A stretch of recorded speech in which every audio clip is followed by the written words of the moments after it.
কালেমাই তয়্যিবা লা ইলাহা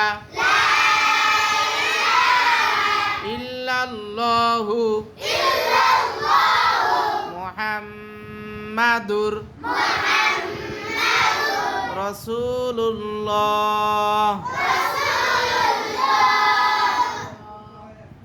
কালেমাই তয়্যিবার অর্থ আল্লাহু তাআলা ব্যতীত